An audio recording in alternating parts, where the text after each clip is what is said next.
When last we left our trepid investigators, they had finished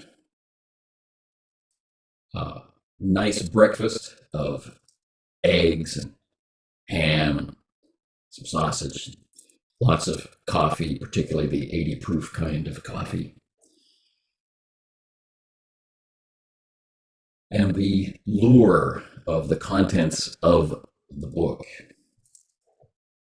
proved to be perhaps insurmountable. So investigation into the interior of the tome began while waiting for the sleepy city of Boston to rouse itself from its early winter slumber. Of course, the first things to catch the eye and the fingers is the quality, the peculiar characteristics of the paper. Soft, malleable, yet durable, almost like leather, but not any leather you've encountered before. And the illustrations, the full page woodcut style illustrations, which in some pages seem to be anatomy, and in other pages seem to be mathematical relationships, and on other pages some horrible connection of human anatomy and geometric redesign of the form. And then there are the cuts of flayings and eviscerations and images which must be instruction in some sort of occult ritual.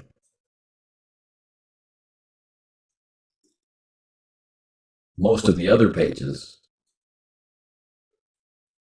is brown, almost faded, but still legible, very neat, but very cramped, very efficient use of space, this very legible hand, right?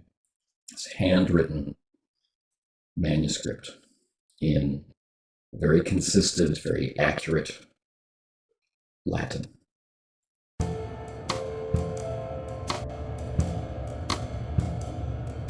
What Alfred is going to do, he's going to skim its contents to see if there's a part that seems to be a little bit more meaty than any other part. Like, is there a sort of front matter that we can kind of skip over and get to something that seems significant to our thinking about what they were saying about strange explosions, soundless explosions, and people's body parts half in and out of walls.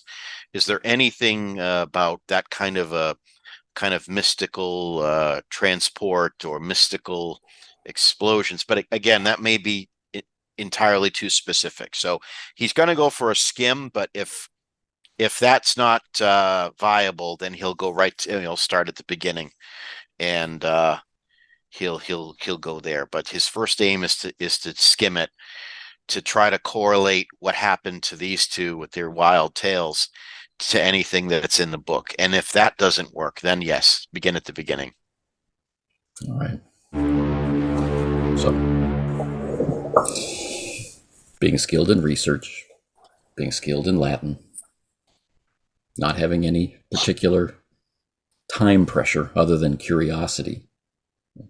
Flipping through the pages, there is a lengthy foreword, which seems to be a record of Prynne talking to his manuscript writer. And then a section that seems to be about the attraction of like to like. And near the end of that section, there is a word which catches your eye and leads you to a short description of a story that Prynne heard while traveling in the Middle East, like traveling in the lands reclaimed during the Crusades. He says that wise men there, scholars in those lands, who he counts as friends and teachers, told him of a tale of someone who delved too deeply into secret histories. And for his troubles, and for the blasphemous tome that he had written, where he listed the names of dead gods and other beings, he was invisibly torn apart in the town square. He does not deign to share the name of this poor occult scholar, nor name this blasphemous book that he wrote, but he suggests that many of the secrets for which he still searches might be found within its pages.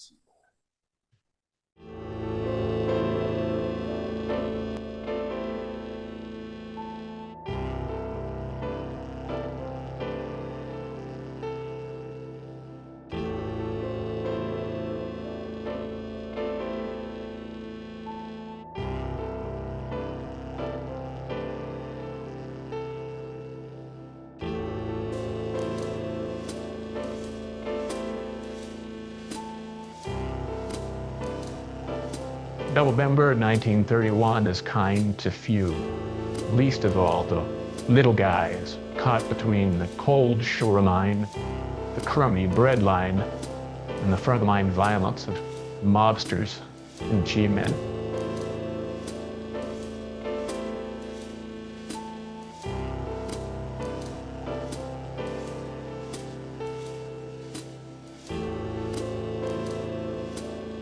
Every day, the news is so bad that people don't even want to line their clothes or shoes with the papers that report it. But the chill talks them into it. Maybe, if they live one more day, it might be work.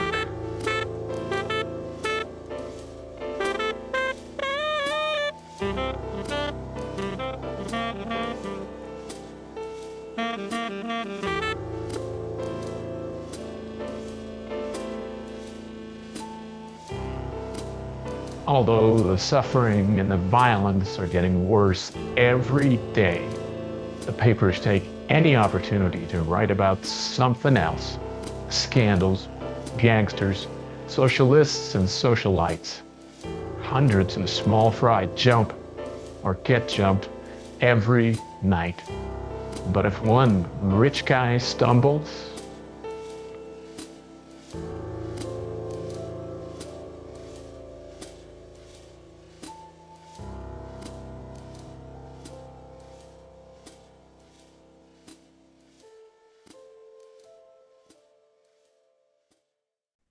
Gentlemen, could this be what happened to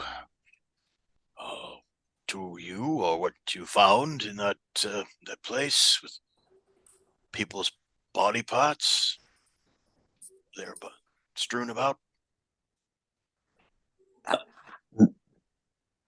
Maybe, but I don't know. What were you gonna say, Cal? I mean, it sounds it's just too. I there's foot in a wall. There's people getting torn apart by invisible things in a town square back in the Crusades. You know, it could be the same thing. Things are getting a little too hectic for me. I need a drink. All right, I'm done. And so since this started, I've laid up the sauce since he started reading the book. I put down a few. So I've been in the second pot of coffee, and I've been watching over his shoulders. He's skimming through this book and just shaking my head at some of the pictures. And if I hadn't seen what I saw last night, I would have said this is just a bunch of sick crap from somebody's imagination. But I don't know. It doesn't look like anybody was torn apart there. There would be blood everywhere. We talked about that, But it's weird. I can't say it's the same thing.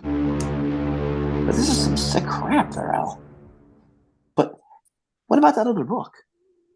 There's other books missing. We don't know what the hell those books are.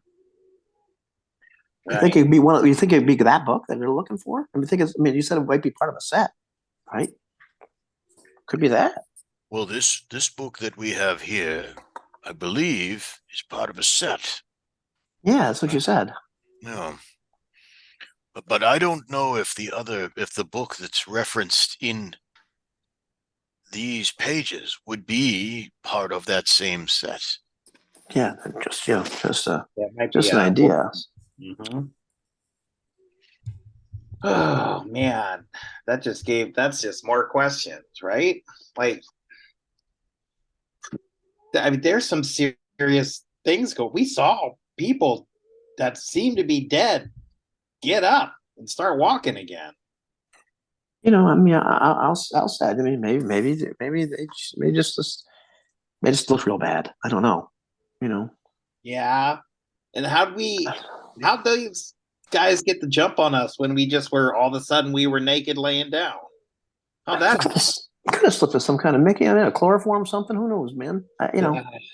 It just. I feel it. I feel dirty. Have some more whiskey. You'll be all right.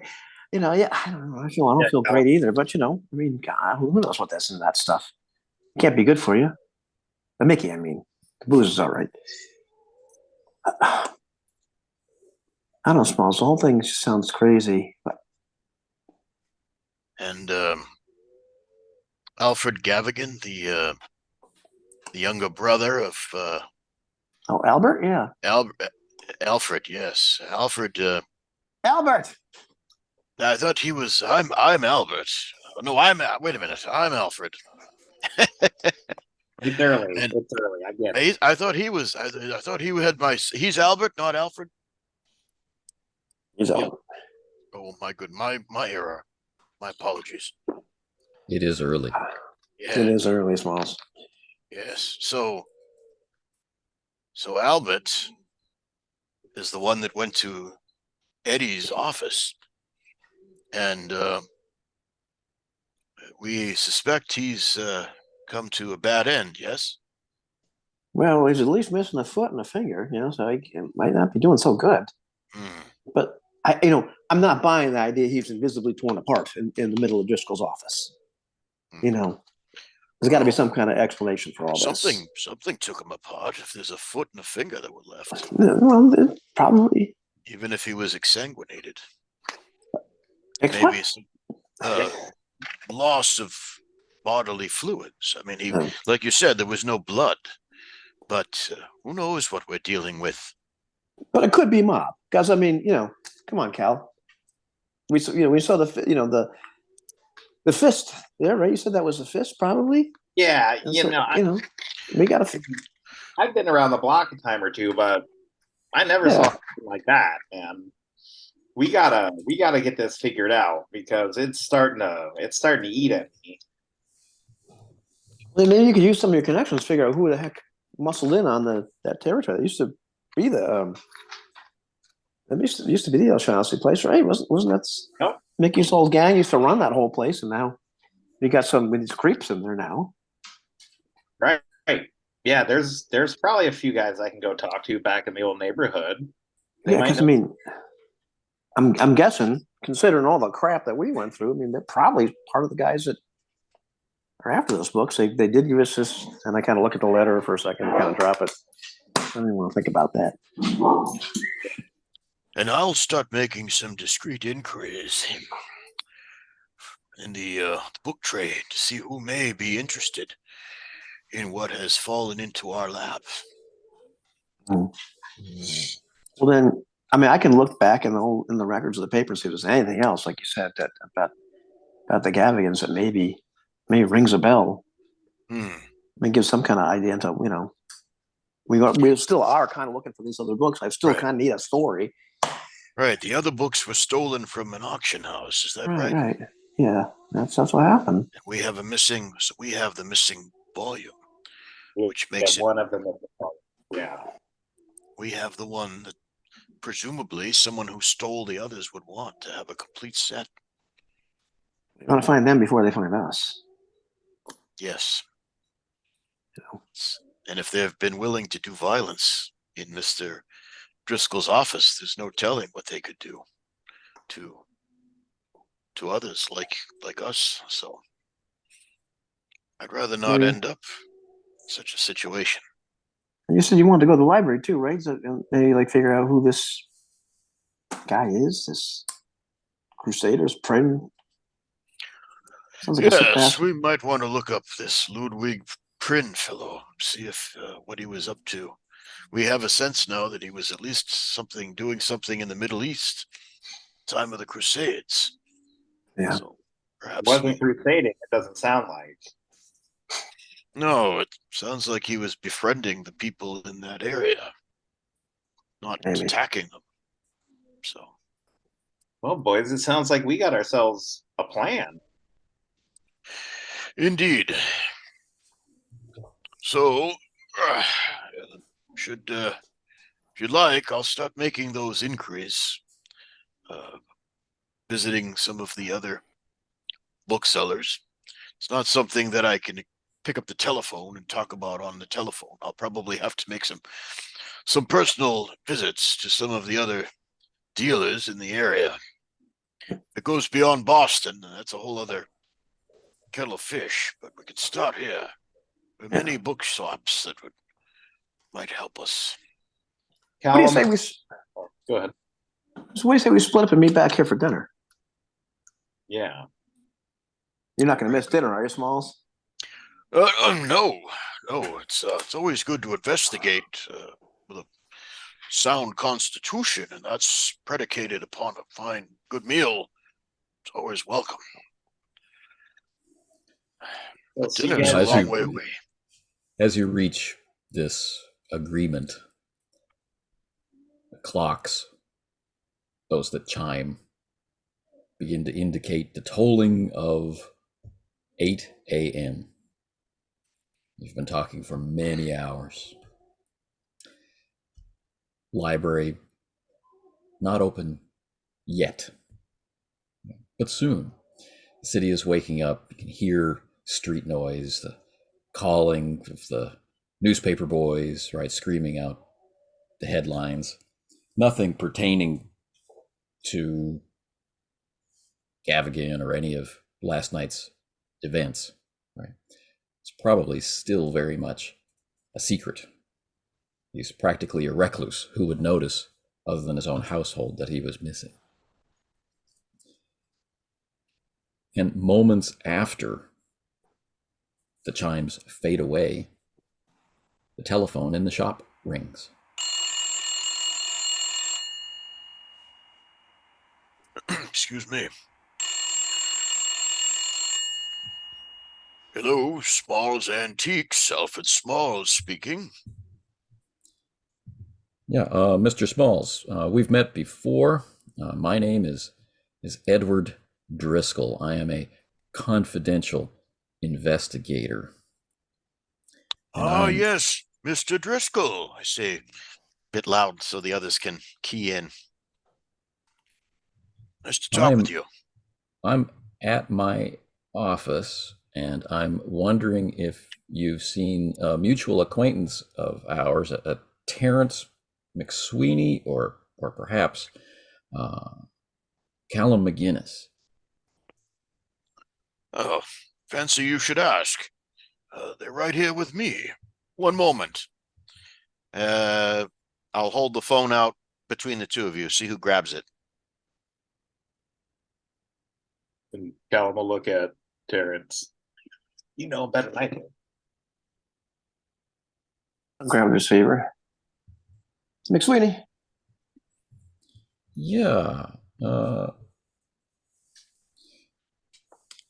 I was wondering if you could meet me at my office. What are you talking about? They let you out already? Oh, well, I met some fr Yeah, I'm at my office. I wondered if you could meet me at the office. Yeah, hold on there for a second. It's like, God, we left him at the hospital. He's talking about being in his office. How's he out of the hospital already? It's really him. He's not out of the hospital. I don't know if the phone is that good. Sound like Eddie Driscoll, or is it sort of a scratchy, line where it's tough to tell? There's reasonable fidelity on the phone. It's not, you can't hear a pin drop. Maybe ask him how he's doing with his injuries. See if he if he if he references those in some way. If it was an imposter, they might not know. Like ask him kind of quiz him somehow. Jesus. Ask him what hospital we dropped him off at last night. Something you and him would only know.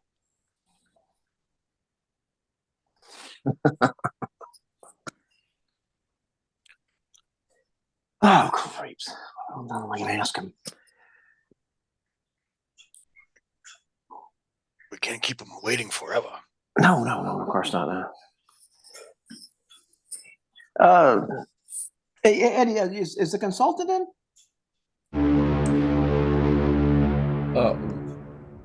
And then you hear like shuffling and rattling of the receiver and the phone speaker, and a different voice says, "This conversation did not go as I had planned. I have met your friend, Edward, and I have questions that I need answered. So any of you in your group that have found books or talked to the Gavigans or are in any way involved in this, you have, as I see it, two choices.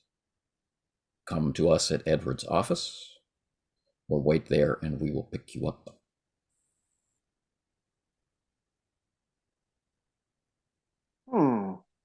Well, you do give it a kind of an interesting quandary there. So either way, we're going to meet. Is that what you're saying? I do believe it's in your best interest. Well, maybe it is. Maybe it is. Let's say we meet at a neutral place. I'll name like a coffee shop in the area. Well, that would make this a negotiation, which it is not. Appearances, they make me a lot more comfortable. How about money, Mr. McSweeney? How much money are you talking? Well, you are in the information business. I need information. It seems only fair that you be paid for the information, the honest and accurate information that you and your compatriots, whoever they may be, provide to me. What kind of information is that? Oh, never mind. Meet me. When do you want to meet me? An hour, 2 hours? You tell me. As soon as you can get here.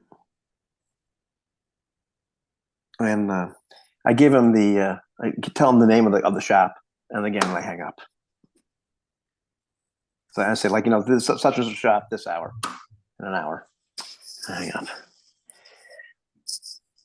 Well, when Eddie, if it was Eddie, he was under duress, but no, I don't think so. I think so. But if we got somebody that wants this book, wants information about the Gavigans, knows that we're all here, which, at this point, everybody knows we're here.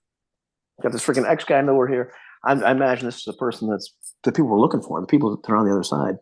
This guy wanted me to go over to Eddie's office or come here and get me. Crazy. And you I just told him I gave the mean, name of my shop, yes? no, I gave him the name of the coffee shop. He already knows they're here. Oh, He the called us coffee here. shop. Well, that's true. They do know that where we are right now. Apparently, everybody knows we're here. Right. Yeah, But you know, but he also mentioned the book, whoever the hell this guy is, you know, and well, you know, you got one he guy did telling us mention protect the money book. though, right? Say again? What? He did mention money though, right? He mentioned money, but you know, I think they put us in the river before they give us any kind of money. To be honest with you, so I told them meet me in the coffee shop. Well, what time are we meeting them at the coffee shop? Well, in an hour. That doesn't leave us much time. No, I'm no. going to the bakery across the street. And Smalls will pick up the book. I don't think it's wise that we bring the book with us. Oh no, because they want it. Right. And I don't think it's wise that we leave it here. Because the shop may be searched while we're at the coffee shop. Well, where the hell are you gonna leave it? The bakery? Yes, the Taranowskis across the street. I'm there every day and I buy many pastries. Nice family. They'll hold on to this for us for a little bit. That's brilliant. Who the hell's gonna know there's that? It's there. That's right. I like the cut of your jib, Alfred. And Callum will take out his little 38 and make sure everything's loaded and put it back in his pocket and kind of Goodness. pat it. All right, so Alfred will bundle up the book, put it in a mail delivery pouch or something, and he will trundle his way hurriedly across the street to Taranowski's bakery and speak to Marta, the woman that's always there and selling him his honey glazed donuts, and say, Marta, and he'll kind of look over his shoulder. I need a favor. I need this held confidentially for a short period of time, perhaps a day, maybe two. I'll buy every donut in your shop if you'll help me with this. And he'll gesture expansively to all the the donuts under the glass. Well, Mr. Smalls, that seems most peculiar. Is this something that the police might be interested in? Or, I mean, I hate to ask. You're such a nice person, but I understand. It is indeed a strange business, and it may be much ado about nothing. As of this moment, it is not a police matter, but if I should come to any difficult circumstance, the police at some point may be involved. I'm not asking you to get involved in anything illegal. I'm just asking if you would hold on to this because, well, frankly, my shop may be visited by people who are not in the book trade in my absence, and they may be looking for this. I must let you know that because I don't want you or your family or your business to come to any harm. But these are the type of people that might do dire things to get their hands on this book. you mean like those men with guns? She's pointing out through the shop window. He'll half turn and look, praying that she means Callum and Terrence. So, almost parked in front of your shop is a very nicely done up large sedan. And there's one heavy set, muscular looking individual with a very long coat, very sharp hat, standing with the car. There's a driver still in the car. And there's two men who are, they've gotten out of the car and they're adjusting their coats and they're checking the loads of their pistols and adjusting their hats. And they're standing in front of your door, preparing, in that way that people do to ring the bell. Exactly. Quickly now. I'll hand it over and then I will you know what I'll do? I'll reach over uncustomarily brusque. She's got maybe she's got those, you know, the dozen donuts, the fold paper boxes for the dozen donuts. He'll quickly grab one of those off the stack and he'll put the book in the wrappings in the dozen donuts box, slide it to her and just be like, Hide this in the kitchen, and I'll take a dozen honey glazed. Okay. She rings up your sale. right, give her a very generous amount of money for a dozen donuts. And then I'll look at her again gratefully. Say, Thank you, Marta. and Be careful. She's clutching the money. Be careful. And she's tucking it away. give her a stout nod, and I will. I'll actually. I'll take my dozen donuts that I have now. Leave her the book in the box. Take the dozen donuts. I'm going to try to get out of the donut shop, the bakery, without them seeing me. Now, if they turn as if they're going to see me, he's going to be like, "Oh, I'm just coming out of the donut shop with my donuts." Okay. Otherwise, he's going to try to get sort of up the street and then come up the way, so that you know, he's so he doesn't kind of give away that he's just been in the bakery. Right. Unless they turn and see him, in which case he's going to be like, "Well, I just was in the bakery getting my donuts." So as Smalls, with an incredibly loud jangling of shop bell, opens the door out into the frigid cold of the morning, right? It becomes easier to see that the gentlemen have rung the bell and knocked on the door. Their attention is on the door. And inside, right, the apartment above the shop, Terrence and Callum, you can hear the ringing of the bell, followed by the knocking on the door. Jeez. Man, I was literally just about to call my editor to tell him, you know, I was about to ring him and then say, hey, you know, this is where I'm going. Just looking out the window. Who the heck would be here now? So looking out the window, you can see the top of a fine town car, and it's a little difficult to tell over the brim of the hat, but the car and the clothes,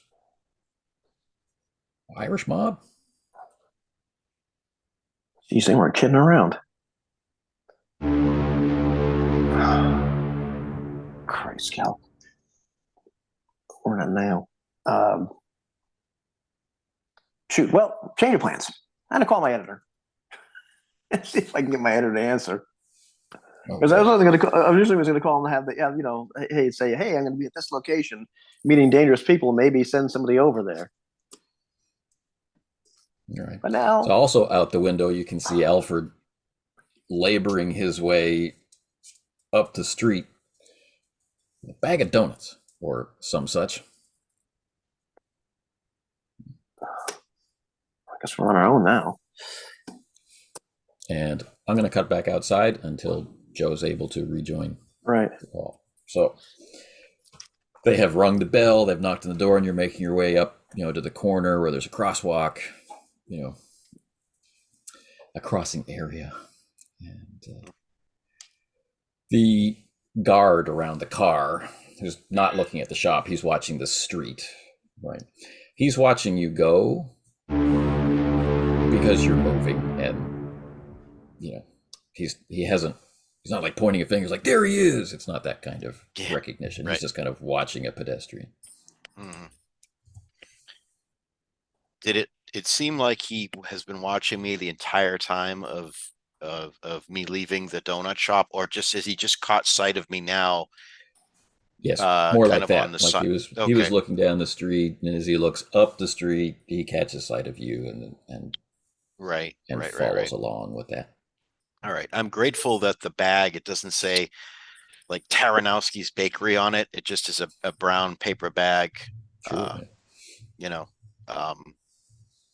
and I'll just I'll pull a donut out as I'm walking and start munching on the donut as I approach the man watching me and the group of them at the door. Right. Good morning. There's a look of jealousy on his face. The two at the door don't really pay any attention, at least not yet. As you're as you're enjoying the still warm donut. I will I'll offer him a donut. Well, really? Why not? Plenty of them in here. Well, I don't mind if I do. Yeah, very And good. he very daintily, pinky extended, reaches in Right. to take a donut. Mm. Yeah. Which is when the other two turn around and with that "what are you doing" kind of look on their faces, right? And But hand the bag or offer them, There's more. can we help you, sir? Oh, I don't think so. Can I help you? Do you know if there's another way into this establishment? Well, I do. Yes. That would be my establishment. How can I help you? Well, you can invite us in, sir. We have things to talk about. Oh, very well. Would you be the people that called a short while ago? We are associates of people you may have spoken to on the telephone. Ah, yes. Well, very good. One moment. I'll just kind of crumple the top of the bag, keep the donuts in there. There may be a little smirk on the face of the guy with the donut. Right? 'Cause now the donut bag is sealed. So I got That's one. right. Yep. And I'll get out with a kind of a jangling of keys. I'll see here. Yeah. Can never be too careful, Open up the door. Right this way. Now, who is inside, sir? Who is inside? Oh, are they asking Yes. me that in character? Yes. Oh. Who is inside? Myself, all of us here, and a few of my associates. Could I have their Come on up. names, please, sir? Mr. Smalls, Names. I take it. Yes, my name is Alfred Smalls, Smalls Antiques. Yes, Mr. McSweeney is here, and so is Mr. McInnes. And now that I've told you who we are, might I ask, who are you? Well, for the sake of politeness and all, you can call me Mr. O'Shaughnessy. Well met, Mr. O'Shaughnessy. Are you sure you wouldn't like a donut? They're very tasty. Well, we can break bread together after our business has been concluded, I think. Very good. Well, you have more willpower than I do. These donuts are delicious. And I'll munch a second donut as we're headed up the stairs, the creaking wooden. Or actually, we're on the first floor going into the shop, and the other two are upstairs.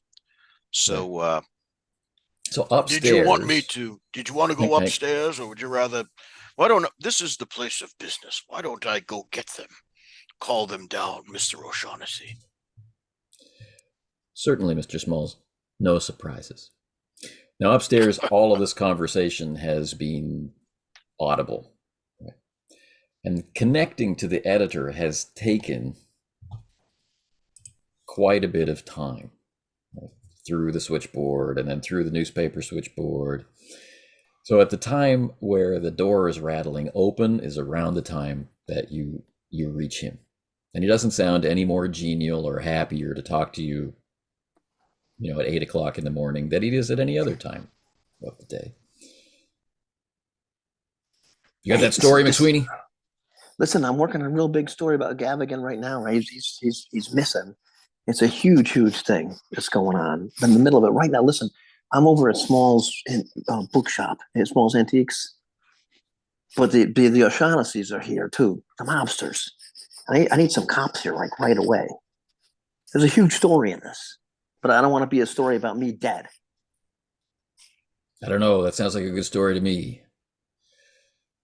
All right, McSweeney. I don't know why you didn't just call the cops instead of calling me. I want somebody But to know you where better we have a are. story. Crying out loud, we got a story and a half. We've got one of these freaking books. All right. There's a bonus for you if you're not full of crap like you usually are. This is the honest engine. I'm like, so I hang up. So that heavy footfalls on the stairs, as you're making your honest engine claim. Yeah. Now you can hear heavy footsteps down below in the shop. And there's 2 sets of feet coming up the stairs. Right? They're not letting Smalls go alone. One of the muscular young men is following him up the stairs.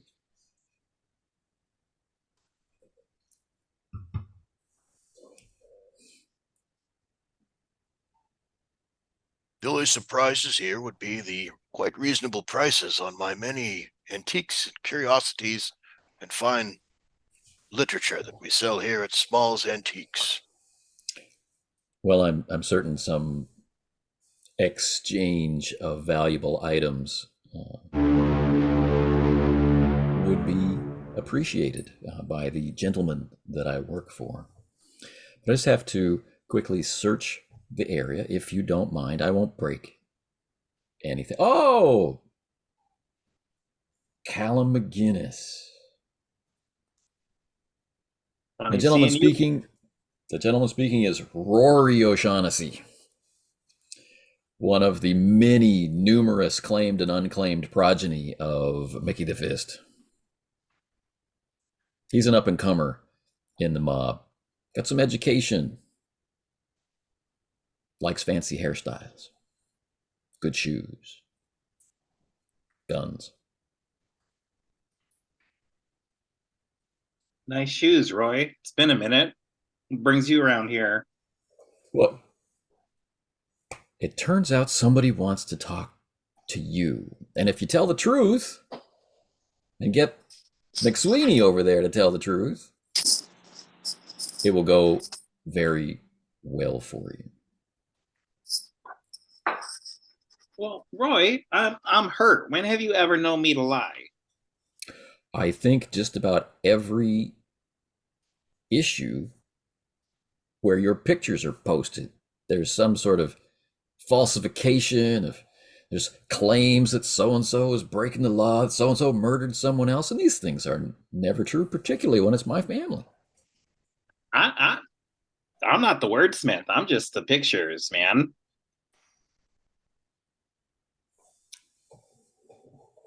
Picture's worth 1,000 words there. 1,000 lying words. So, the car is nice and warm. We're going to take a little trip back to Eddie's office. You're going to explain some things that are there and why they're there and who knows they're there. We're going to talk about some books. How does that sound? That doesn't sound very good, to be honest with you. He kind of pats under his arm. Perhaps I have some persuasive arguments with me. 6, give or take. 5. You're not the only people interested for safety. For safety. You're not the only people interested in books. We know. And gets a little more intense than is normal for Rory in a moment. Bet it stung when you lost that warehouse, didn't it, Roy? Oh, now his blood is up. Not only that, but Yeah, the only dead people we saw were members of your family. Certainly none of them. Rory is heading toward Terrence. Got his hands up like he wants to throttle him, right? Coming around the table where the dishes are still scattered. Right? Say it again, Terrence. You want questions answered? Dead men don't answer questions. Callum will step in between the two of them and be like, "All right, come on now, everybody, just settle down." You tell him to show some respect, Callum. Then Callum just gives Roy a look, just looks him up and down, looks at his fancy hairstyle and kind of smirks. He's like, "Yeah, okay, let's everybody just take it down." So he's talking about my father, Callum. He's talking about Mickey. You know Mickey. I know Mickey, and he wouldn't like you coming in here like some big bully boy. We're all in a whole big world of hurt, it seems like here, Roy. And so, we're just trying to make our way and make a couple bucks. All right, then. And come with me. No crap, no fancy stuff or shenanigans in the street. Just get in the car. I'll go with you. We'll go to the office and we'll talk. These guys can come if they want, but I'll go with you. Leave these other two guys alone if they don't want to mess with you. I think I have to ask for you all to come.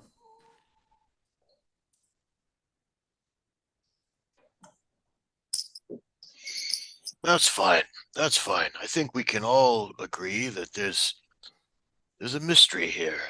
We've all been part of it up to this point. I don't think there's any need for any hostilities. I think there may be an opportunity here for us all to compare some notes and maybe find out what's really going on. You might be right, Smalls. Okay.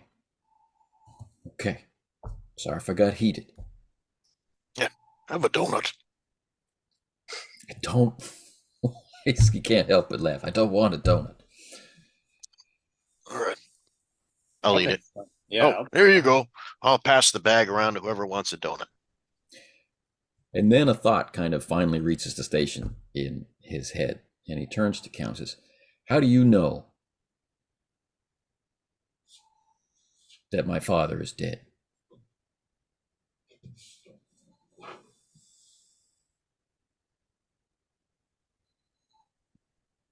Well, we're going to a meeting where we're going to talk about this stuff. So let's go if we're going.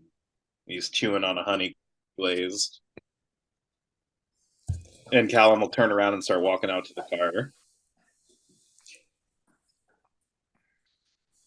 More rising agitation, but he swallows it. Maybe thinking about, who's over his head.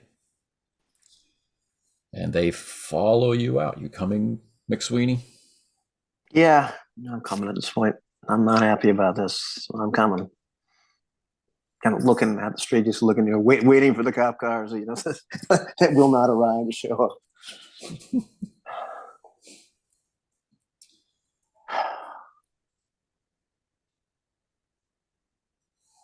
As you get out onto the street, there is a patrolman walking up the street. There's newspaper boys, and there's people going to work and all this stuff. Very busy and crowded street. The thug waiting at the car, opens the door, nodding his head at some lovely young lady and her children as they're passing, but his eyes are, on you at the door, and the patrolman's getting closer, and patrol cars rolling down the street, and the officer in the passenger seat is looking at the signs, to see where they are. And the mobsters are a study of nonchalance. After you, Mr. Smalls. Thank you. And I'll get in. I'll say, this is a fine automobile. Is this a Packard?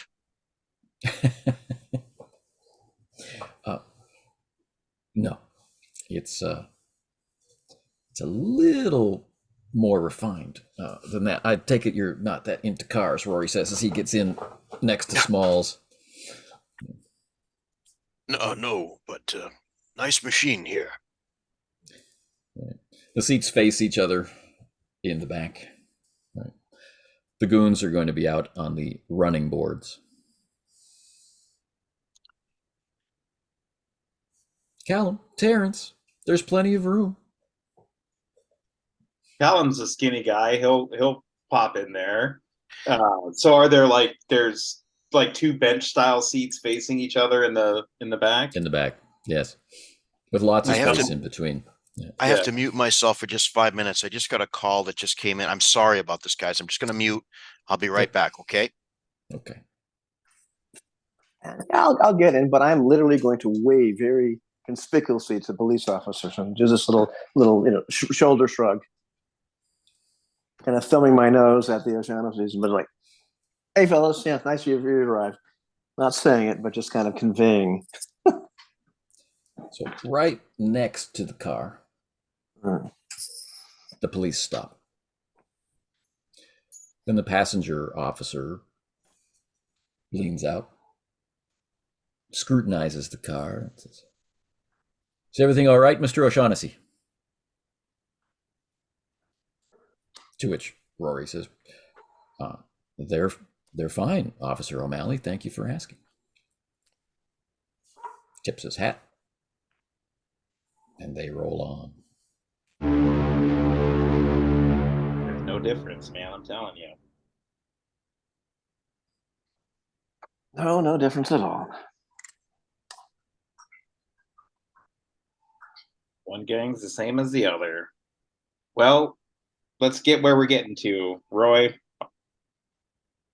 All right, Sorry about that, guys. I'm back. Sorry about that. It's all right. So the driver, at a soft instruction from Rory, right, puts the car in gear.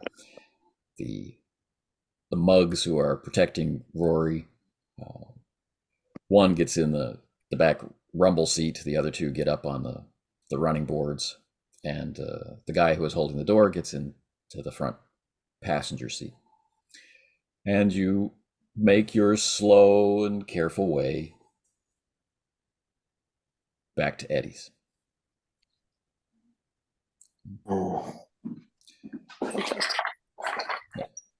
Eddie's Street is no busier than it was at night. It really is in a dying part of town. No young newsie trying to make some coins, standing on the corner, no deliveries. Most of the businesses do not seem to be open. But there is a nicely dressed young gentleman standing in front of the door to Eddie's building, and the lights are on in Eddie's office window. Right? Edward Driscoll, Confidential Investigations.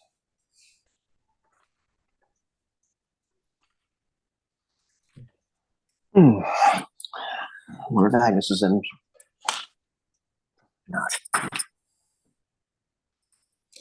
So you're ushered out of the car, right? And this street where the sun hasn't really yet hit is frigidly cold. After everyone is out of the car, it moves off down the street. And Rory leads the way inside, going up the noisy wooden staircase. Around the corner.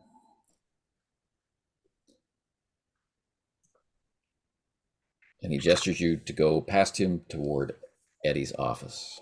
His eyes are on the consultant's office door. I'm going right in. Mm-hmm. Okay. Now, as Alfred Smalls climbs the stairs,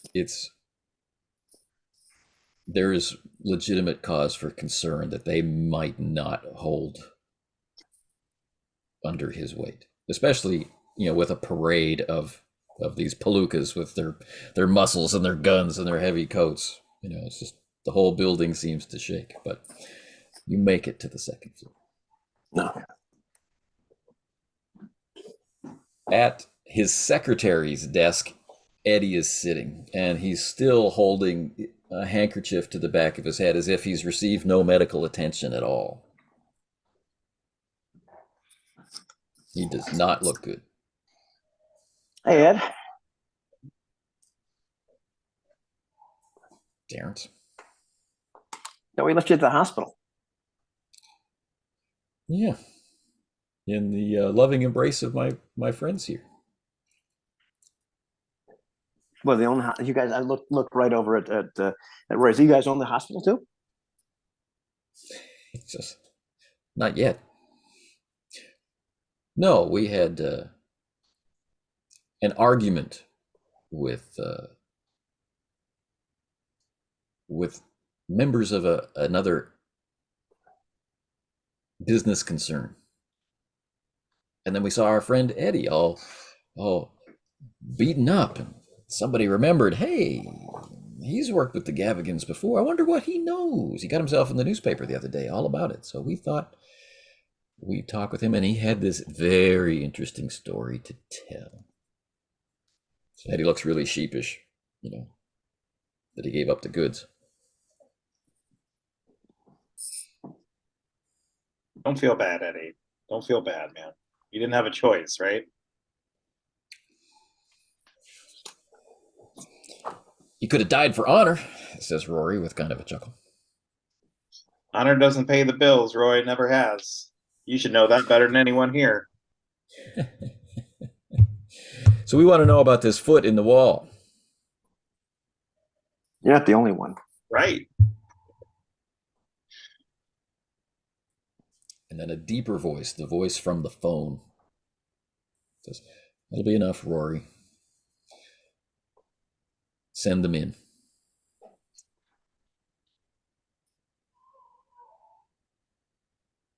Yeah, Callum will walk right past him.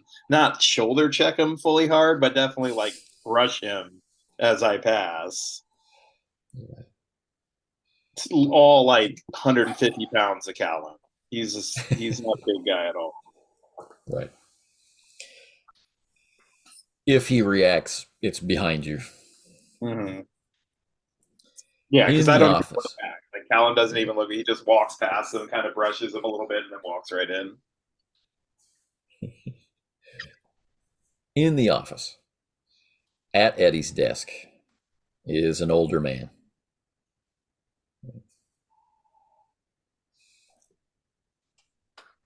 If the rumors are true, this is the crime doctor.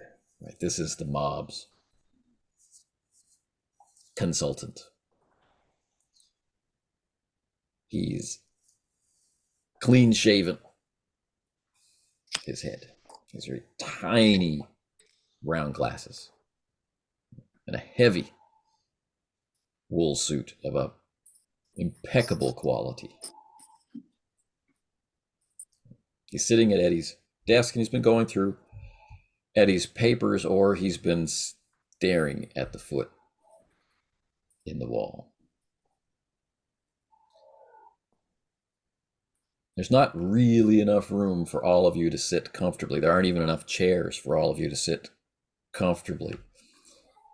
And so he, with a gesture of his hand, has the chairs removed so that you can stand in front of him like unruly students before the headmaster. I don't know what part you played in this. I don't know what you're trying to do, whether it's create a headline story for your failing career as a reporter, or to revitalize the sales of some crime magazine, and I don't care. I need to know two things. Who knows about this prank? And Where are Gavigan's books? You know, I look right now, so I've been up for a long time. So I don't know how many people know about this prank, to be quite honest with you. What I do know is I was sent here by my editor to get a story because Eddie was doing something with the Gavigans. Okay, you follow me? I'm outside there. I see a flash of light. No sound, nothing. Big flash of light. I go in, I break into the building, jimmy the lock. I go upstairs. Nothing's here except Eddie collapsed on the right underneath that, my point right at the wall where Eddie's head hit it. Eddie's out cold. Nothing's here. But I got this foot in the wall, and I got this finger. And then I got Eddie saying that Gavigan was here 1 minute, and then boom, he's waking. I'm waking him up.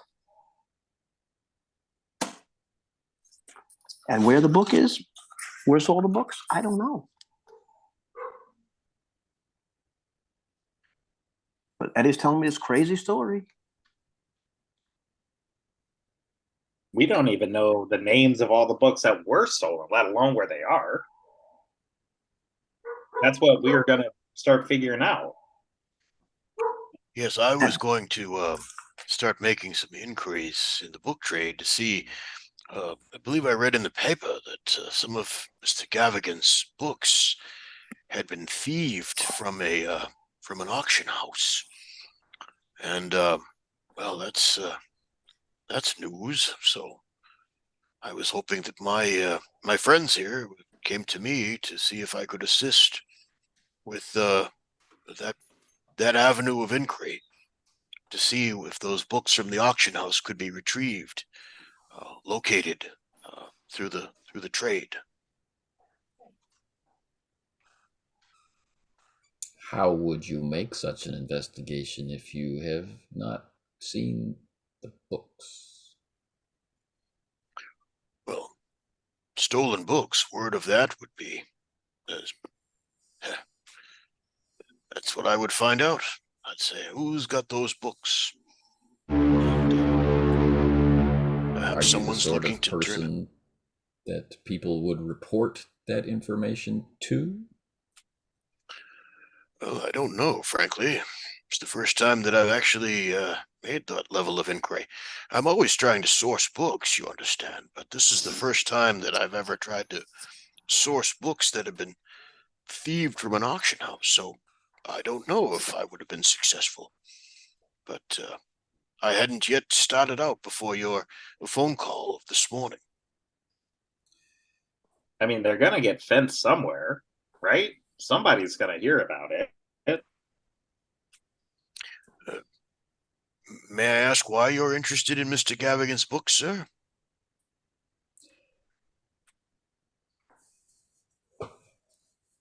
All right.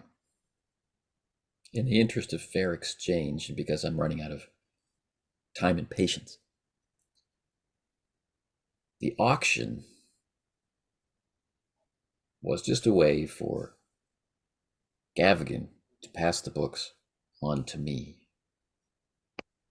anonymously.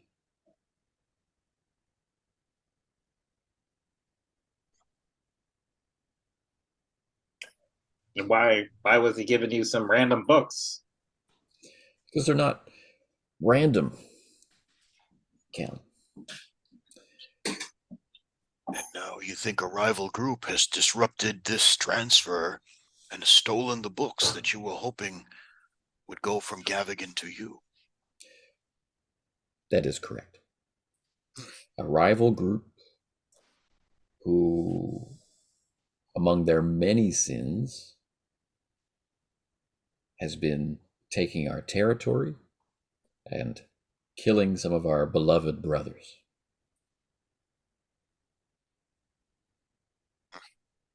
Why don't you just go take your territory back?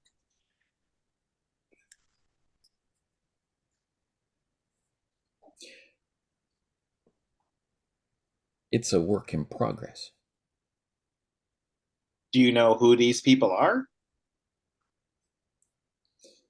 Yes, and I'm wondering if you do too, Callum. You got me, brother. I just stumbled into this last night.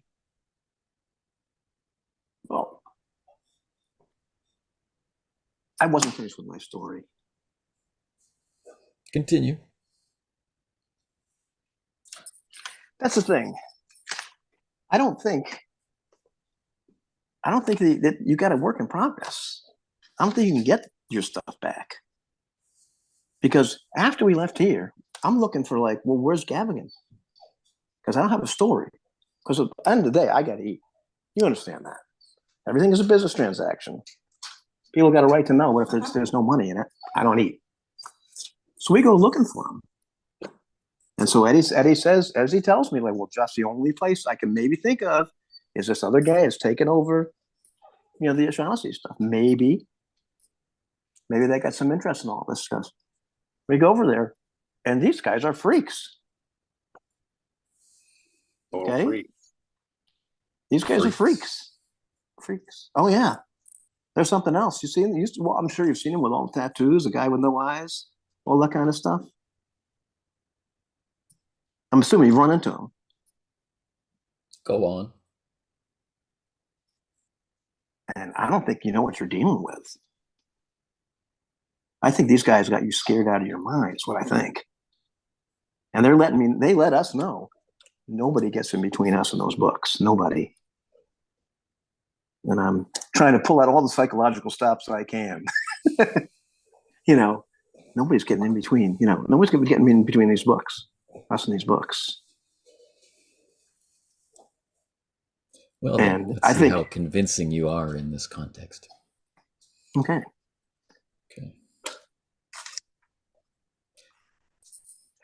And I'm just trying to use as much psychology as I can on this guy. I don't know if I'm trying to be persuasive so much as I'm just trying to but. Well, what is your end goal? And the goal is to kind of not scare them. No. But just kind of let them know that this, I think there's more going on here than you're telling me, and that, you need more from us or more from somebody. I think, it's like, I think you're over a barrel here. And this isn't like a waiting game. You're offering to join in, be a part of the solution, not a part of the problem? Yeah. Or are you threatening him that? Okay. I'm kind of I'm also just calling them out too. Like, I think really at this point you're grasping straws, and these guys have got you over the barrel. Like, you've got nothing, and you're trying to scare like small fry like us that really can't do anything. Because if you were a man, if you really thought you could win this thing, you just go up there and knock on their door and say, "Yeah, give me my stuff."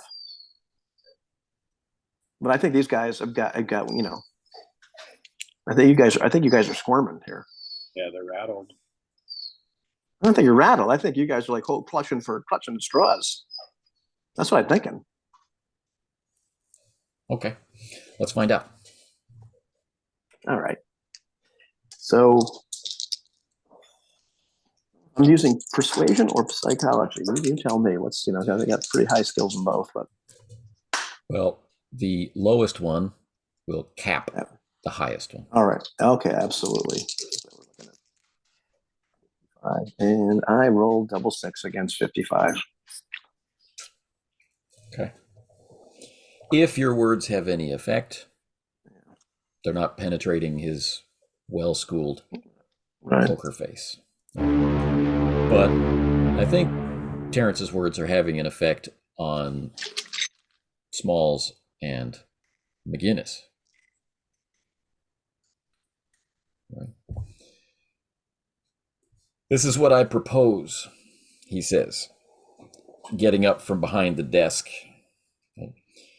He's quite tall, lean. If he's muscled or not, can't tell underneath the cut of his suit. Gentlemen, I don't want to be on the wrong foot with you, so to speak.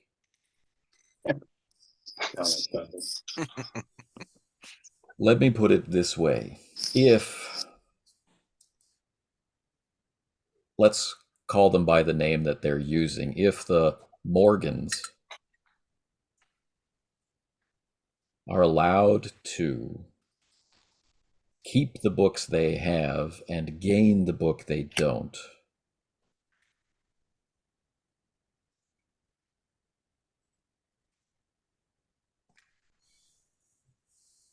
the darkness this city is facing will be magnified beyond your comprehension.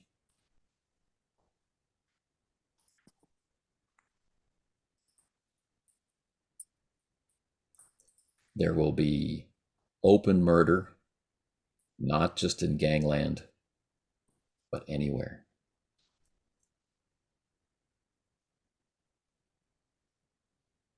And believe it or not, believe flashes of light and mysterious disappearances or not,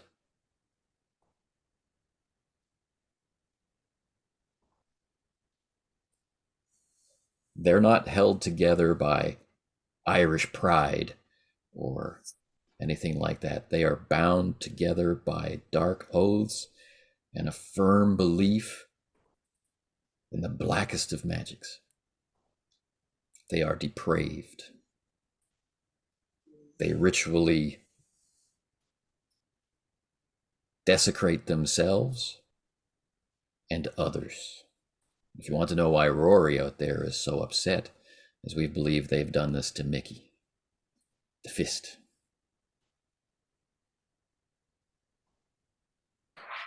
I just look right at Callum.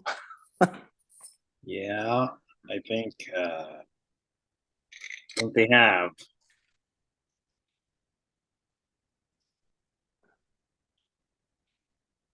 Last time I saw Mickey, he wasn't looking so good.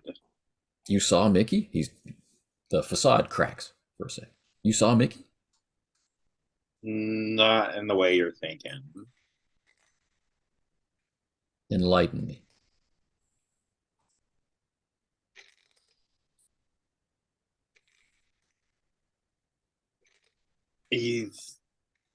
I don't think he's alive.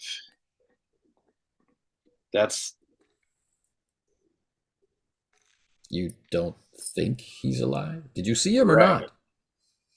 Well, yeah, but it's like he wasn't really there. It's like he was like a puppet moving around, almost like a marionette on strings. As you're talking, he, in a non-threatening but intense manner, restrained manner, comes around the corner of the desk, gets really close, maybe too close to you, and then he sniffs. Have you been drinking? Yeah. More than usual?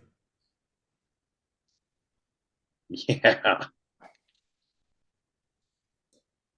And then he slowly reaches out for Callum's hand and waits for you to give it to him. Like in a handshake gesture kind of way? Well, more like he'd like you to put your hand in his hand. And I'll look back at my two friends. Sure. And Callum will lay his hand into this guy's hand. His hand is very dry and very cool, gentle almost. And he reaches and to the cuff to undo the button there. What are you doing? He wants to slide up your sleeves as I'm looking for the trail of the dragon, as they say in Chinatown. Now you're barking up the wrong tree here, man. So you're telling me that with sane mind, that a man is dead, but not dead, and I think you need to Yeah, explain. I mean, you didn't balk at a guy with no eyes. I don't think this I've- is far removed from that. Hell. Listen, he was a dried up, emaciated husk of a human being, dead. I don't know how Mickey is from a hole in the wall. Kelsey was dead, dead on the floor, and set back up,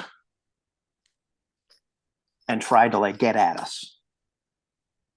You know, maybe these people. I believe people about all this black magic crap. I've seen some crazy, crazy stuff. I just can't believe that you're the good guys. He goes and sits back down. So I don't know how you've gotten yourself roped into this, Mr. Smalls. And hopefully your involvement has so far escaped the notice of the Morgans. The man with no eyes, Terrence, you gotta stop saying stuff like that. He has eyes. What he doesn't have are irises. He's blind. Then he looks at Callum. But he walks like he can see.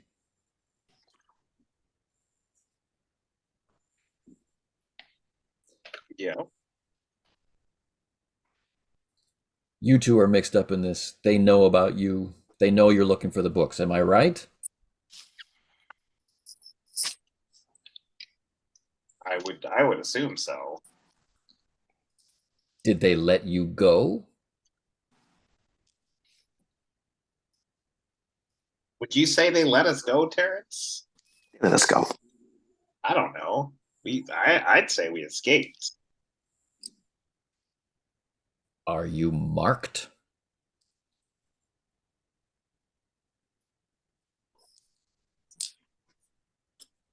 What do you mean marked? Oh, Jesus. You And are marked. what he says like hits me, and I'm like, oh, Jesus. Yeah, we're marked. All of you? Smalls hasn't. Just me and him. Just me and Terrence. Well, then there may be hope for you, Mr. Smalls, of your own devices. But you two, if you don't help me get what I want, which is stopping them from getting what they want, being the Walking Dead will be the least of your problems. Jesus. All right, so you got a drink. Yeah. Is there any food around here? I'm a doctor. I cannot advise you to take alcohol as a cure for your stress. How about some laudanum? Sure.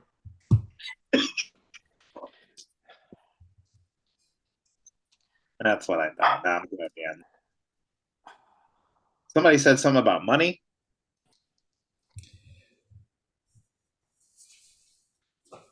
I need those books. I do not have the type of help that will enable me to get those books. And I don't have anyone on the inside of Morgan's organization. And then God has sent me you. Oh God, if I hear this one more time. The ocean provides, God provides. What the hell do we turn out to be sacrificial lambs? Well, I guess it's your strict avoidance of clean living, Mr. McSweeney.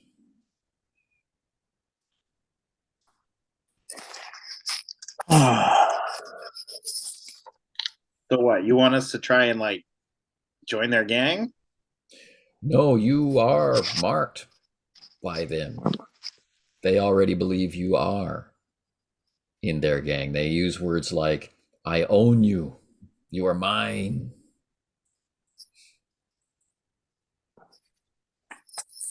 Yeah. Well, people say a lot of things. So I think you have a very short amount of time to make use of your resources to track down where the books are. And if you bring the books to me, I can use them. I know that doesn't make any sense, and so I will offer you this. He turns his, what might be assumed to be a wedding ring or something like that, around, right, so that its bottom is on top of his finger, and he extends his hand, mostly in the direction of Smalls. And there is a sigil on it. I will say nothing about this. Look at it carefully. Look at its heraldry. Research it for yourself, and you'll know what I tell you is true, that I stand between you and damnation, and you are my angelic servants to fight off the corrupting influence of the devil. I will lean in. Smalls will lean in and study every detail of that ring, impress it upon his memory, because he knows that his life may depend upon it. So every detail is going to get laser etched into his gray matter. It has a star motif and looks vaguely Masonic without bearing any actual Masonic symbols.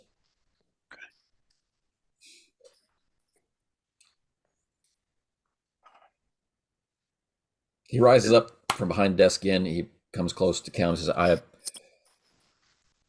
I tried to do this in a nice way.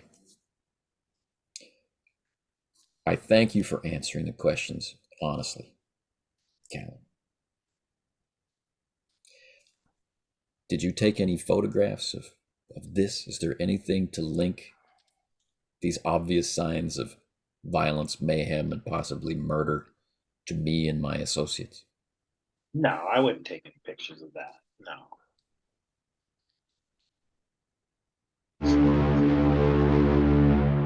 All right, so that's a bald-faced lie. That is 100% a ball-faced lie. So you're at the mercy of your fast talk, my friend. Okay.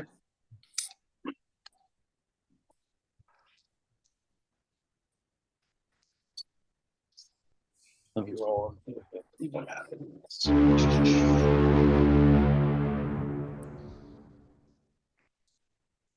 Oh yeah, no. I'm looking down at my feet as I say that and kind of shifting from side to side. No, I'd never take any pictures. No. Like glancing back at my camera bag if it's with me. Even I'm looking at the guy like, There, roll by my So I will need those. Yeah, plates. okay. Okay. Are you able to develop them? Yeah, I got a little setup at my place. These are the only plates, and you haven't been back there. You haven't done any developing. They haven't been developed yet, no. All right then. So you leave the plates with me. I'm not going to take your livelihood. I'm not going to take the camera. And if this can all be resolved without my involvement at a legal level, I'll return them to you, and you can tell your story in the fine journal to which you contribute. We'll pay your expenses.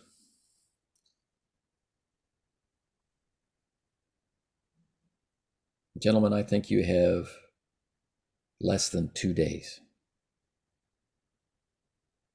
You got any leads? Anything?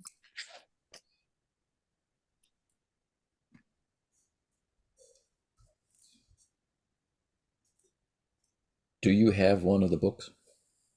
Gavigan was supposed to have one of the books still.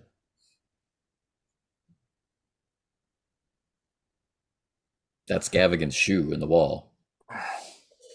Well, I know, I've seen his foot. We might know where one of the books is. Did you read it?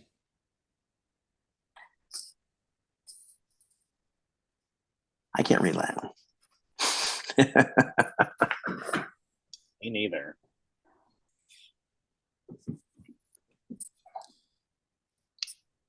The books.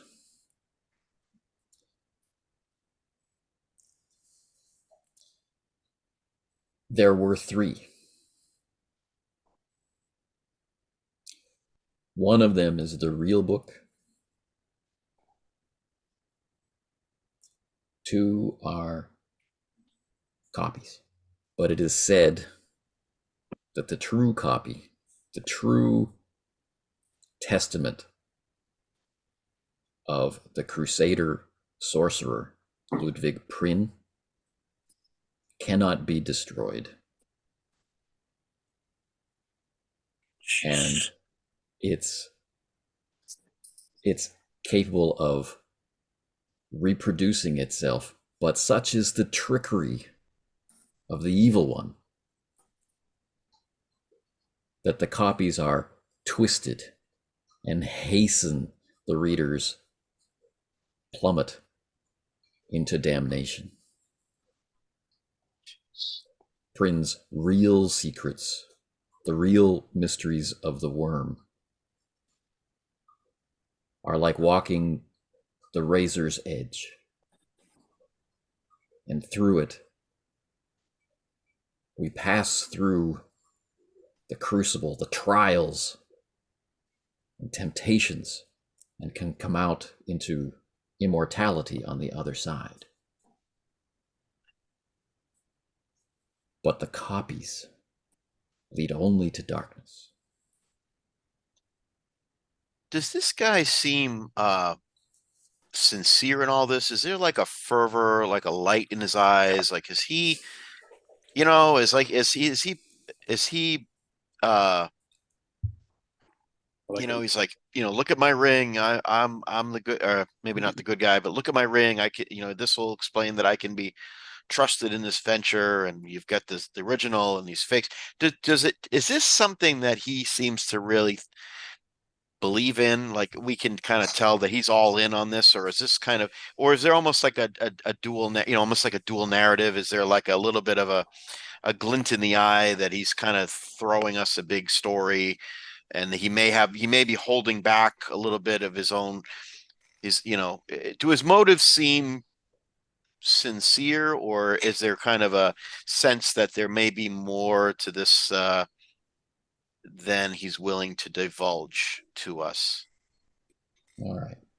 Well, for our reporters, right, our true crime reporter, our Boston Post reporter, having people talk to you about these events or about strange events or horrific events, this is kind of a normal part of your everyday job. And for Smalls, the other part of this conversation where he's talking about the more esoteric nature of the book, this is something that you've been able to see a lot in your business, the obsession. When you first came into the office, he was very controlled. He wasn't angry, not like Rory. He wasn't there just because he has to be there because it's his job, like the mobsters. It's not personal like it is for Rory. It's something else. Very controlled and trying not to be annoyed by Terrence. Trying not to inflame Rory. Just keeping things calm. But when he talks about the book, there's that light of passion or obsession. Yeah. Okay. I'm assuming with a high level of psychology, I'm probably getting the same sort of vibe, more or less. One thing I can say is that He doesn't have any of the normal tells that people have when they're lying, when you have proven to yourself that they lied to you or they have a history of being a liar. He's not ringing any of those bells. But what he's saying is preposterous and ridiculous. So in that He sense, believes it it. can't be true.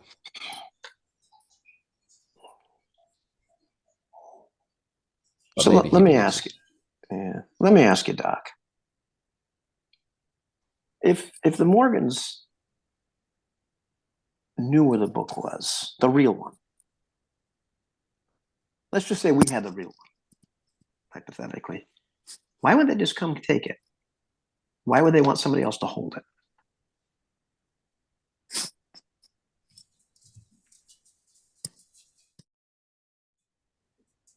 Prynne, it's said, trapped the book. Anyone who wanted to wrest its secrets from its pages would be tested.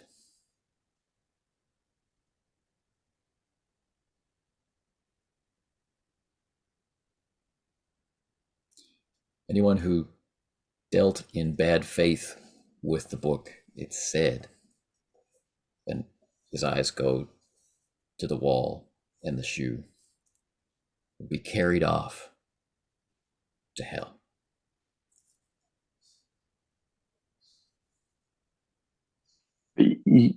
But somebody, an honest person, a person just interested in knowledge for its own sake, a good person. And I'm looking right at Smalls. They might be safe.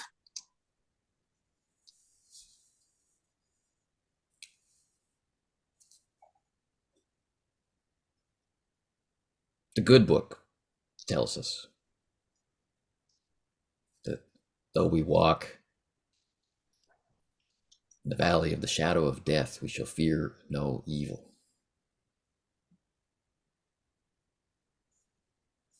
Have you been to Mass lately, Smalls? Yeah, well, it's been a long time since I was confirmed. No, I tend to sleep in on Sundays. You might want to go to confession. All right, gentlemen. Rory will slip you some expense money, keep an accurate accounting, and bring any of your receipts to me. I will take care of it. Do your research.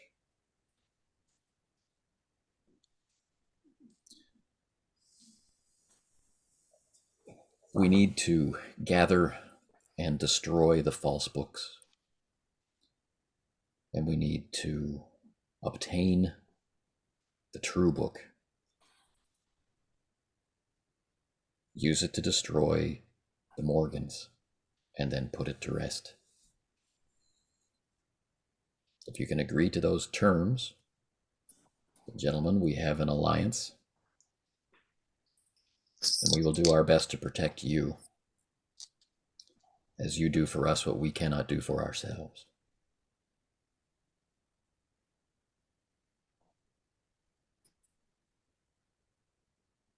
So I see the day.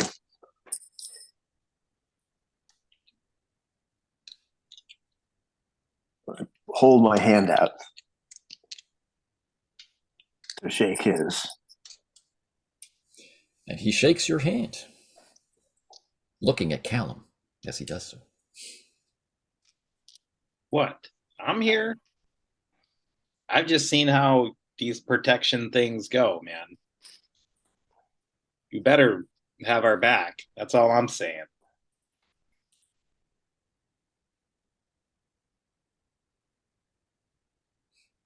I will. Okay. So I'm going to raise my hand up like this, and I'm going to look him right in the eyes, and I'm going to say, so we are to gather and destroy the false books. use the true book to destroy the Morgans, then lay that true book to rest. Is that the understanding? Yes. Very well. And I'll put out my hand to shake his. He shakes it very solemnly, still looking at Callum. Callum will stick out his hand. You better have our backs. He shakes your hand, and he gently, right, with large signaling, pulls you in for a brotherly embrace and a kiss on each cheek as a blessing.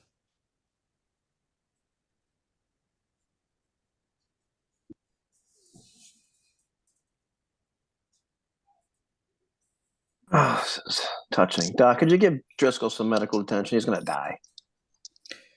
He doesn't deserve that. Yes, you're right. It was an unfortunate necessity to ensure that we could have this conversation, but yes, Eddie is in very bad shape.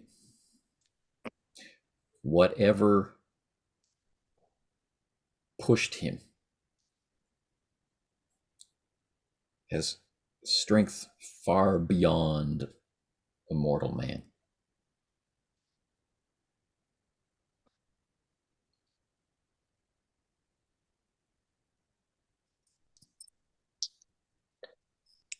Yeah, whatever.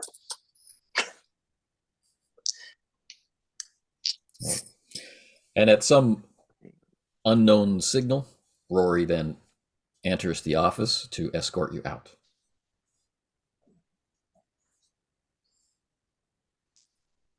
Well, Cal, I guess we could check off research on the mobsters. Yeah, we did that. You did your part. You're welcome, guys. Happy to help. Sorry about all this mess. No, that's you did great. You did great. We hope the library goes as well. Yeah, what time of the day is it after all of these tense discussions? Must be lunchtime, Smalls.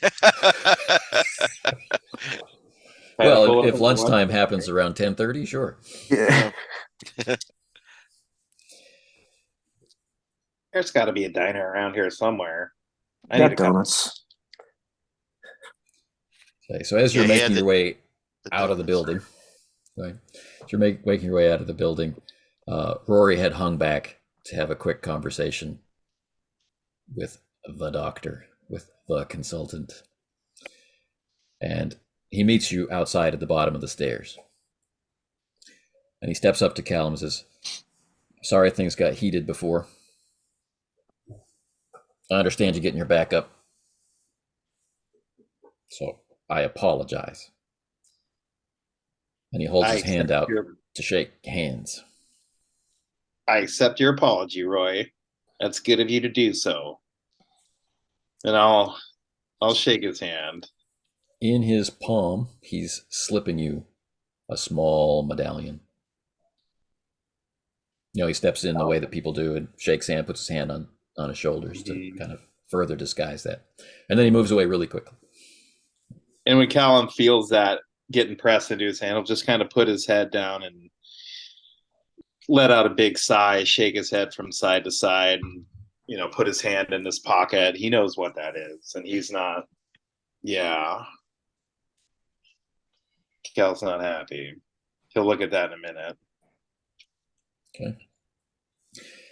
So the street's not any warmer. The sun can't find its way onto Eddie's street. You can hear through the thin walls of the procession going into the doctor's office to take care of Eddie's concussion. He'll be in good hands. And just as quickly as Rory can reach the end and turn the corner, you are alone on this street.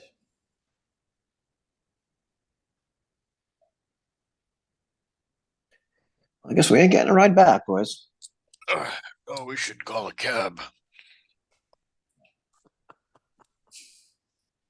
Yeah, I suppose we should do that. I suppose we should do that. We're going to have to hike our way to a place to at least find a home. Yeah, this ain't good. But None we of got this. we got the real book, boys. All that voodoo crap he's talking about. I don't know, but We should probably get our hands on that again ASAP. yeah. We're between skill and Charybdis here. Jesus. This is not good. This is not I'm most curious to investigate the provenance of that sigil ring. Mhm. Do you know anything about it? Not particularly, other than that, well, if it's as significant as he seems to think it is, it should show up in some sort of history of medieval iconography, or perhaps old Vatican orders, something like that. I'm well, sure I was it'll going to the turn up. library anyway. Indeed. Let's head there quick, but And Callum will reach back into his pocket and grab some out of there and kind of hesitate for a second, and be like, well, and there's this too, and hold out the medallion. What have you got there? What do I have there? Well, it's the medallion part is round, as they often are, quite heavy. It looks mostly like silver, but a silver that is mottled with some other metal in with it, like a Damascus steel or something like that, but doesn't look like steel. It definitely looks like silver, though heavier than such silver amulets normally are, such as in the Catholic Church, for example. And it's a very finely wrought chain, which instead of being links in a chain is a spiral of 3 threads, right, with a nice heavy clasp. It's quite weighty. On the back, it has nothing. On the front, it has a dark etching, almost stained with some kind of paint or other way to imprint a color to metal. It's black. And it's a curved line with smaller lines radiating from it, one of which is broken, looking very much like a tree branch, a stylized tree branch, just a curving branch with smaller branches coming off it, with one obviously missing.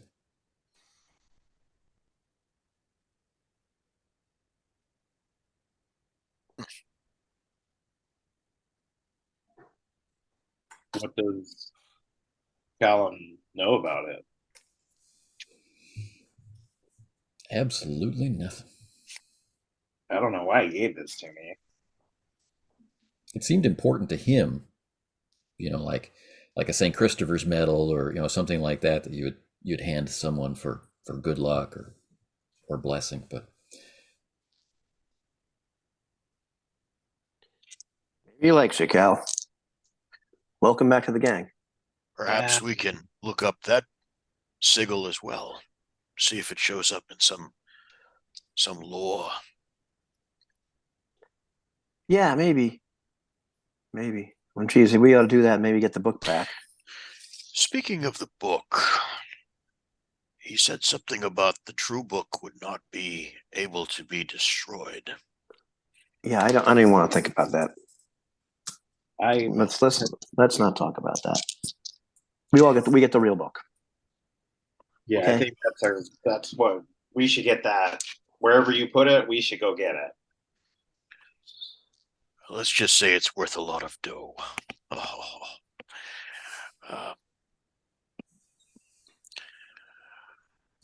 I'm thinking perhaps, well, Terrence, I know you said you don't want to think about the book, but the book has been on my mind. And I'm wondering if it's truly indestructible. A bakery oven could put that to the test. Yes, it could. And if it burns up, well, we've eliminated one of the figs. I don't think we got the fake there, Smalls. Well, you're probably right, but certitude is a blessing. I think we put it to the scientific method. God, this book didn't have any goddamn pages in it before. No, it does. So if it's the real one, it'll be fine. If it's a fake one, hooray. We're ahead of the game. Indeed. I'm sure there's a scientific rationale for all of this. I don't know about. Even if it's science we don't quite understand. Yeah, well, let's get hoofing so we can call a cab somewhere. Yeah, yes, it's dashingly cold out here. Okay. And I'm down to practically skin and bones. I could use a little something to warm me up. So you make your way through the various Sandwich, tangle of maybe. side streets and out to where there are more people and more shops. You know, part of your trip is passing next to the soup line, and the line of people waiting in line stretches down the block and around the corner out of sight. Right? And the amount of soup being doled out is just some small tin cup. The trolley goes by.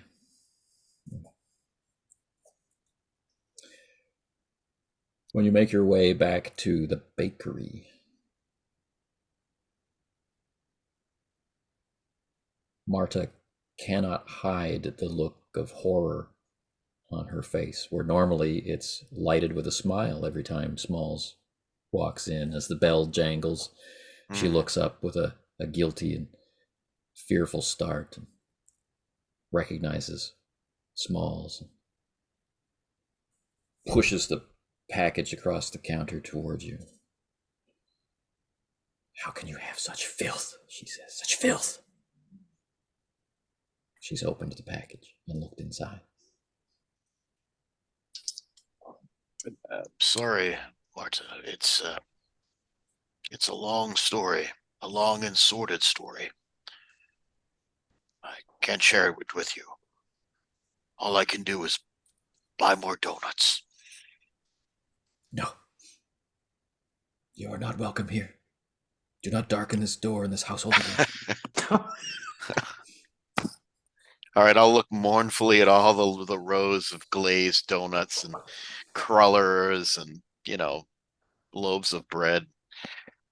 That is too bad.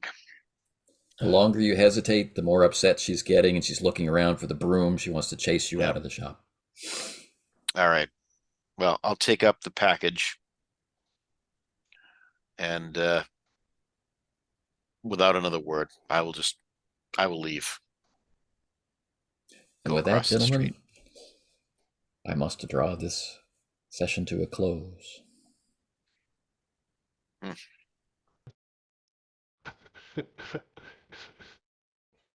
No. Only one question. Why in the world didn't Smalls have to roll sanity at that moment?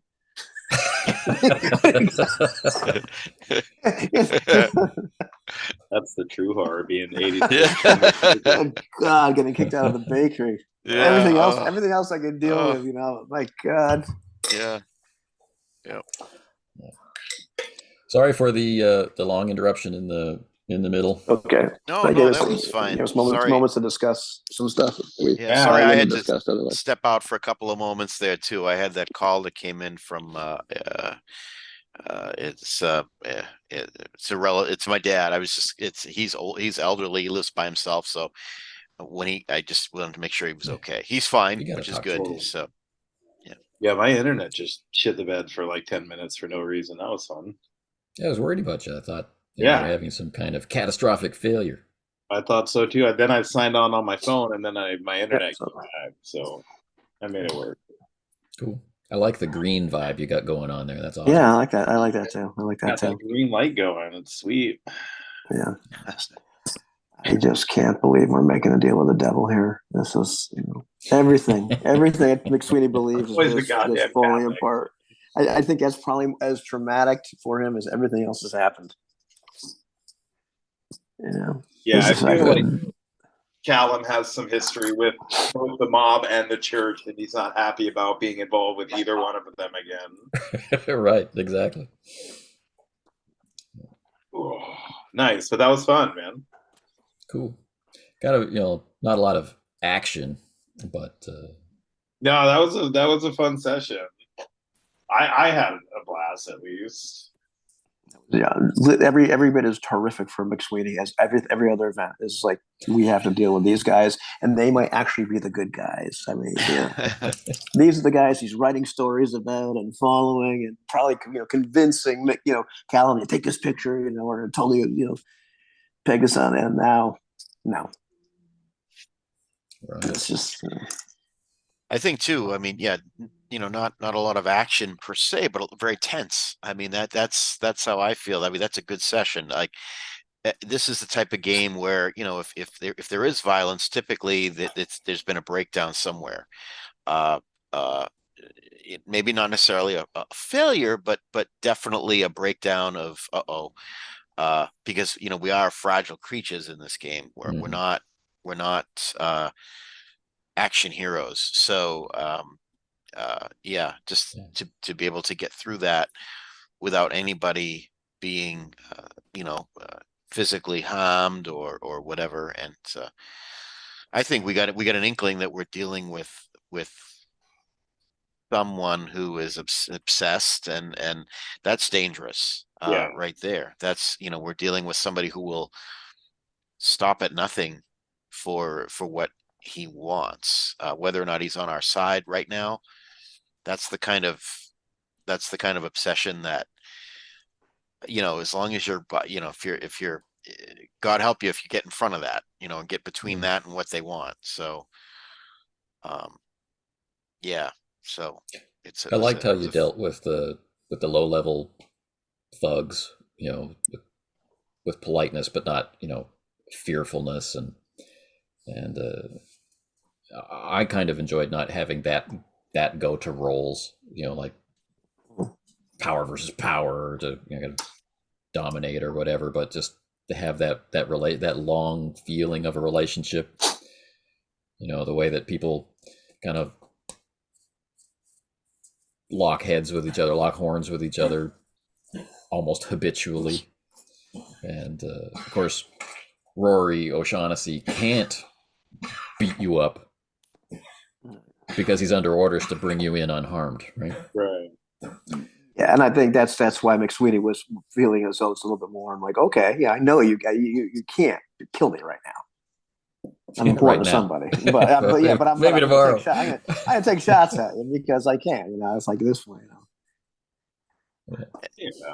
And none of us, jumped into like murder hobo row where you just, Callum's got a 38 in his pocket and on his character sheet. Yeah. But and something like the 38 about like Cthulhu, like it's different, right? It's not D&D. You're supposedly playing in the real world where there are like, you can't just murder somebody. And it could go that way. Like the 38 would give you 3 actions in a round. Yeah, no, absolutely. When it comes to that. And so that's a lot of death. Yeah, you drop 3 bullets in somebody, especially in this game, they're probably not walking away. I bet you those guys are better shots. Yeah. It's also the type of game where if you have a gunfight, no matter whether you come out on top or not, I mean, it's downtown Boston. It's not like you can you better leave the village. Right. Yeah. We better escape the village of Hamlet and head back to Greyhawk or whatever. Like, after we've stabbed the villager or whatever. It's like you can't. Okay, now you've had gunplay in the middle of the street. There could be there's always repercussions to violence. 100%. Yeah. For me though, the whole time, like, McSweeney's like connecting all these dots. Like, he's seen just how wacky these Morgans or whatever they are. He's been horrified by all these events he can't explain. But then he's got these O'Shaughnessy's who are like, he knows are in control of the city or in control of a big chunk of the city, and he's realizing these guys are scared. And these guys are kind of helpless against these, and like, which is just really scary. Because if the guys that kind of rule, that pretty much can run all over everything now they're scared. So, the interesting thing is, like, you guys have had that supernatural experience. Smalls, for better or worse, has not. Not right. So Just just the book. Which, that's true. There has been some strangeness with the book, with the sound of the pages riffling. A little bit of like, oh, I'm not sure I can quite explain that auditory hallucination, but certainly not the dead walking and that kind. I mean, he's seen the whatever happened in the PI's office, but not explicitly. It's sort of like the aftermath, kind of, sort of. So he's kind of one. I mean, he's one step removed. Pardon the pun. He's one foot out of of the intensity of the supernatural that you guys have seen and experienced. But he is kind of stepping into a new world where suddenly, into his quiet life of books and stamps and antiques and whatever, suddenly there's these violent people, and they're animals that he's not. It's a type of animal that he's not used to dealing with. So he's treading very carefully, trying not to. He's trying to figure it out. Like, okay, suddenly I'm in a world that's not my usual world, and there are people that are prone to violence in this world, and so, I mean, there's that going on, and then there's this layer of sort of this weird obsession, these tales of mystical books and medieval warrior, monk, scholar, wizard people, Sorcerer Crusaders, which that's the name of my new metal band, Sorcerer Crusade. Yeah. So then there's you guys claiming to have had mystical experiences or whatever. No, I just said I saw weird crap. That's what I Weird said. crap. I don't believe any of this stuff. I don't want to believe it. Right. Now I'm gonna learn there's stuff magic. multiple layers of weirdness going on, and it's very unlike what Smalls usually deals with. Hopefully. So hopefully, right. So he's treading carefully because there are tigers in this jungle, and he's just trying to figure out, like, okay, where to look, where to not step, where to see what can be seen. So that was one choice that I made when you got to the office. When you got to Eddie's office, I was wondering, should this be a sanity check for Smalls, right? The foot in the wall. And what I decided was it would not be, because he's heard about it a couple of times. Yeah, kind of prepared for it. He's prepared for it, and in a way that Callum wasn't, right? Just come, you won't believe what you're going to see, that kind of thing. And then also the office is so small, right? So we got Terrence is there. We've got the desk.